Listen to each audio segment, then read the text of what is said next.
Hello guys, welcome to Untitled channel. Today I'm going to talk about MongoDB. So we can see our agenda. Yeah. So if you see our agenda, right, this agenda. So what is MongoDB and difference between SQL and NoSQL database, and installing MongoDB on Windows. So this we can see how to install, and understanding JSON and BSON, and understanding databases, collections, documents in Mongo database, and finally we'll talk about CRUD operations, right? How to create and read, update, delete the data in Mongo databases. So if you see our first point, right, what is MongoDB? So normally Mongo database is a NoSQL open source database. So normally in our traditional application development, we used to follow, right? So RDBMS, right, relational database management system. So in RDBMS, we have multiple databases, right? MySQL or Oracle or Postgres, whatever it is, right?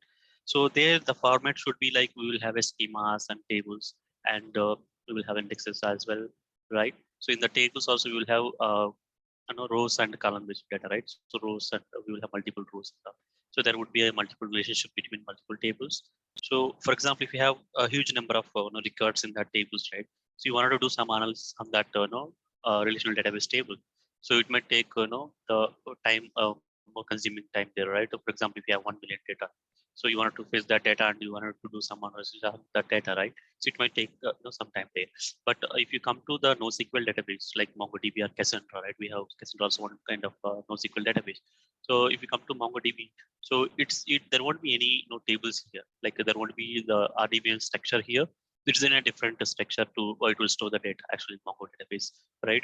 So here you will have database and you will have collections. So collections is like in data like in Java terminal, right? You will have a project class, right? Like customer, student, or movies, whatever it is. Those are the collections. So collection can have multiple data, right? Data is like here documents. It will store it in as a documents. So documents in a format of JSON structure it would be.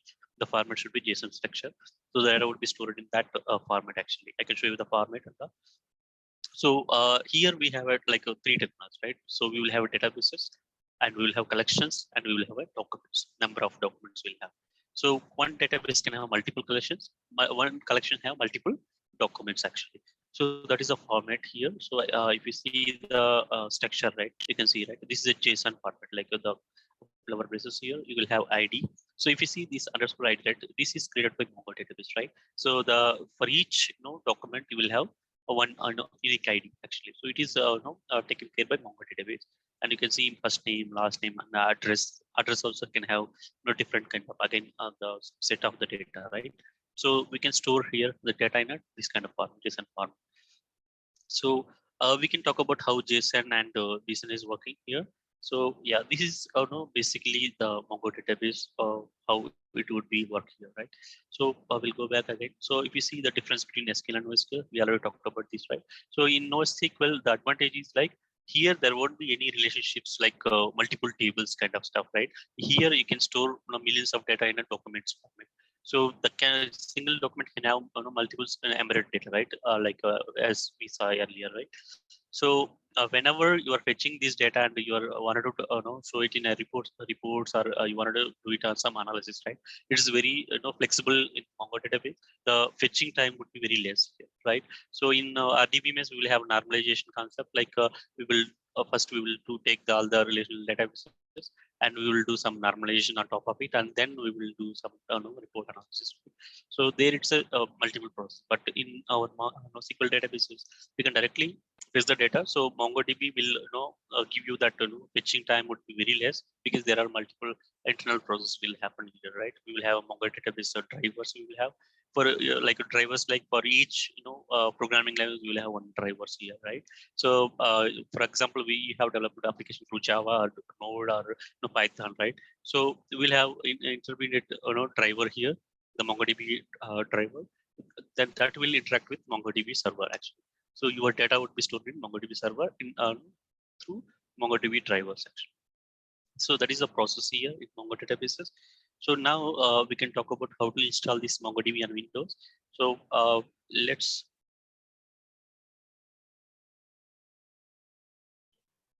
go to MongoDB .com, right? So there from there, right, you can see the products tab here. In products, we will have enterprise and community edition, right? So we'll go with community edition. It's a free only, but in enterprise, like we will have more advanced features actually. But there won't be any much differences in the commands and all. Okay, the same queries we will use in community edition or enterprise edition.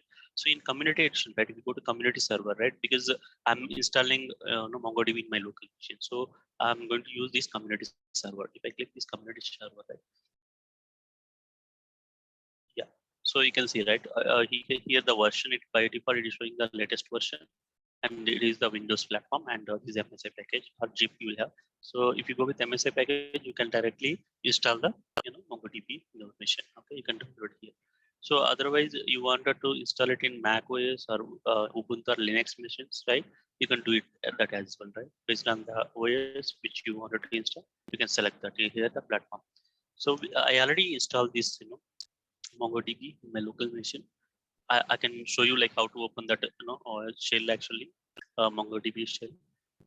And before that, right, I can show you one more thing is you can install you can tools we have right in the products. You can see Compass. Compass is like a graphical user interface. You can use see the data in a graphical user interface manner, right? So I can show you. I have installed this Compass as well. You can install Compass also, and we have database shell as well. So you want to install database, you can use that as well. So this is where we can find out the softwares and all. And even one more thing is in the resource tab, right? You will find server. If you go to server, you can find out that installation guide and all everything, like how to install MongoDB shell, Mongo SH, right? And Mongo CRUD operations you can find out here. And if you go installations, you can find out the installation steps for Mac or Windows or Linux machines, right? You can follow this guide actually. This is very helpful to you guys actually. Yeah. So let me go to my folder, installation folder. You can see I'm in C drive and program files and MongoDB. And in the server, if you go to 5.4 version and in the bin, you can see Mongo executable. If I double click this Mongo executable, you can see that Mongo database shell here. So now we have some queries here, right? So the commands, if you use show DBs, it will show you what are the databases already created here. So this entertainment DB already created. You wanted to create any new DB, you can just use the command like use and say like customer DB. So it is switched to customer DB, right? So now let me fetch some collections from this customer DB. So here like DB dot the collections, like for example, I have say like customer customers go to class and find, right?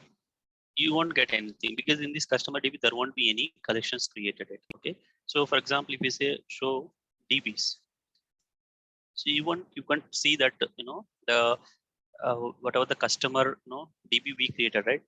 That also won't be available because there won't be any collections here. So that's why it's not showing here. For example, you wanted to find out any collections under this database, right? You can say like DB dot customer, right? Customer dot insert one. This is the command to insert the values, to create the data. So here in the flower presence, for example, I can say name, like customer name, for example, test.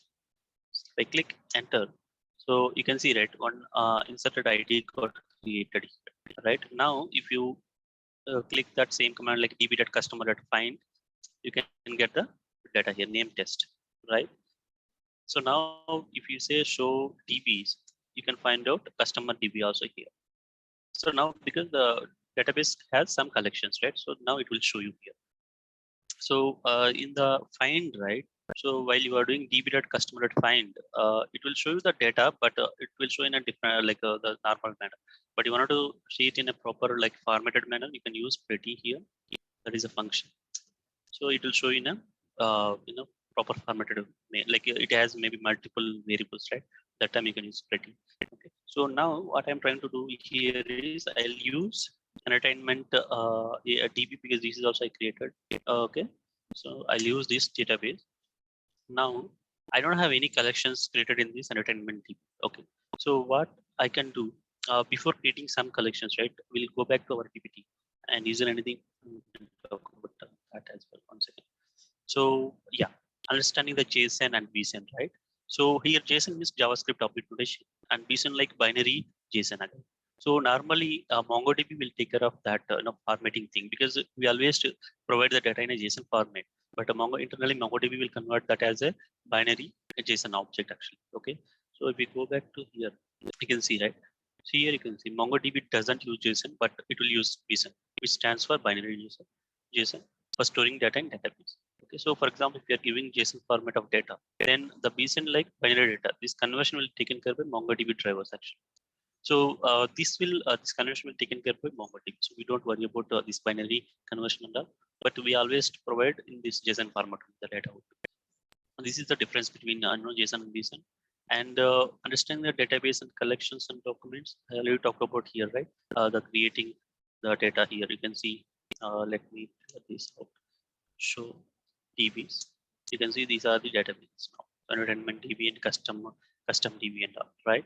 So the collections like in entertainment DB, we don't have any collections at present.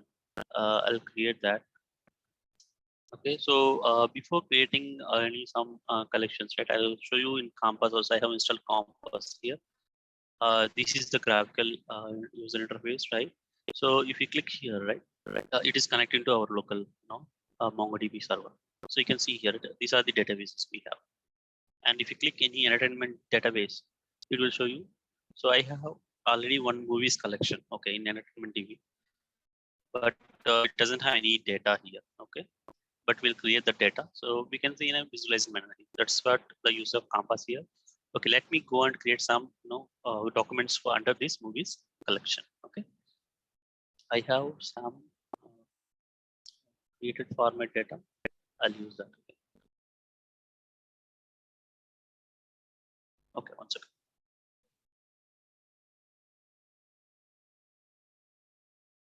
Yeah, you can see right. db.movies.insert1. I'm using, there are functions, right? So insert one we have, insert many we have. So insert one, like we can insert one document at a time. Okay, if I click this enter, so the document got created. Now if I do db.movies, movies is my collection, right? You can see here I have provided movies. Okay, and dot find and pretty. For example, if I'm not giving pretty, you can see how it is. It is showing in a single line, right? But if I give pretty, so you can see that the formatted way of data visibility is here. So that's why we are using pretty. Okay. So you can see that the ID got created and name and language and all got created. So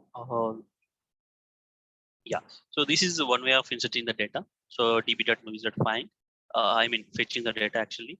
So I have inserted through insert one method. So for example, if you wanted to insert multiple documents in a single time, right, we can use insert many. So like you can see that insert many, you can see that insert many, I'm sending an array directly. So it has multiple values, okay. So instead of Ant-Man 1, I can give something like 3. Yeah, so let me copy this and execute this command. Sorry.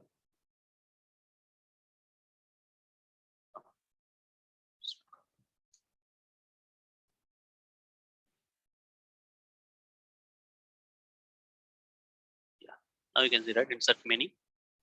If I enter this, so 1 second, showing uncut exception. So okay, okay, insert many. Okay, let me check. Okay, sure. So we should give some clever braces.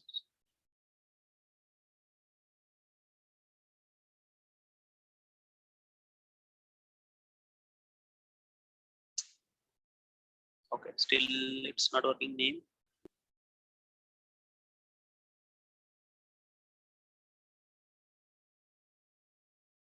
Okay, 1 second, let me check.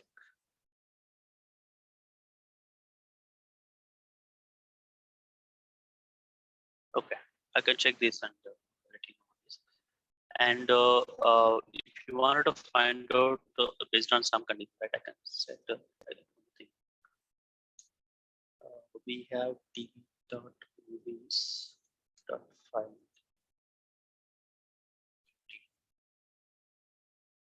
Okay, we have one record. So let me add one more record. Okay.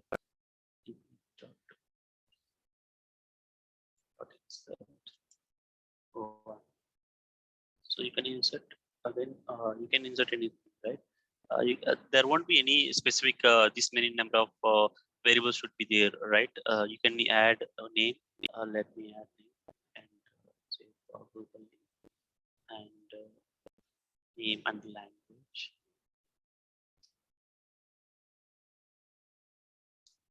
Say Hindi, right? And so we can say rate. I can say 3. And I can say collections.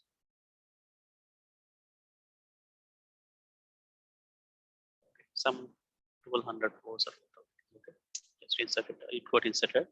So now if you see that we have 2 records, but here you can see we have only 4 like variables here, but here we have 5 variables, right? So there is a difference, but we can use it any kind of variables here. So there won't be any restrictions here. This document can have its own data. So we have 2 elements here, right? So for example, you want to fetch. Right now we are using find, right? You want to fetch specific document. So we can give here the like what kind of document you wanted. For example, I can say rating should be like 4, right? If I give this, you can see only one object which have rating 4, right? So that's how you can for example, you can say we have you have rating. I can say greater than, right, some element, right? We have $GT, that is a function. So you can give this greater than, I can say 2. So now you can see 2 elements it is printing because the rating should be more than 2 we gave, right? These kind of functions we can use this kind of filters and inside the find method. Okay. So this is how we can fetch the elements. And so for example, you wanted to delete any specific document from this, right? So will try to delete it as well. So I want to delete movies delete. We have delete one, right? You can use delete one or delete many. Delete many means we can delete entire that all the documents in that collection. But if you want to specifically want to delete any one, we can use delete one function, right? In the delete one, right, you should specify that filter condition, right? Which one you want to delete. For example, I can say the language would be, or you can say the rating also you can use. So for example, if I use rating, right, and with like which one 3, so it will delete the specific one. So you can see that delete count. So now if you get the elements, right, it will show you only one document. It's deleted other one, right? So this is how you can delete one, or you can delete many, also you can use it. And we have you want to update any specific element in this particular document, right? We can do by using update one method. So db.movies update. So here you should give which element you want to update, right? So I can say the ID would be this, right? You don't need to give the double quotes also to work.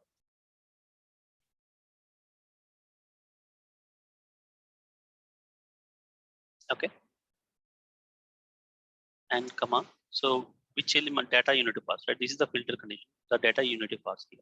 So I want to update this rating. Okay. I can update that rating, right? Rating. If I give instead of 4, I can give 5, right? If I give this, it's not working, right? Because we need to tell that, right? We have to update this value, right? So it means we need to set. So we have to use, there is a one more dollar.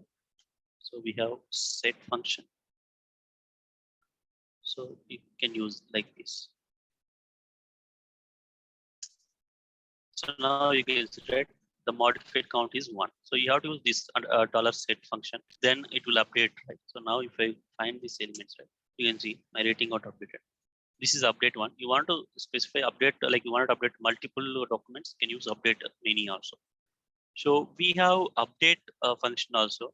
So update also will work like update many, but the one difference is if you are not specifying any state, right, it automatically updates entire object. That is the difference between update and update many. So we can do this kind of CRUD operations easily by using these functions. Actually, you can even let me go to the campus, right? If I refresh here, you can see the elements in this one.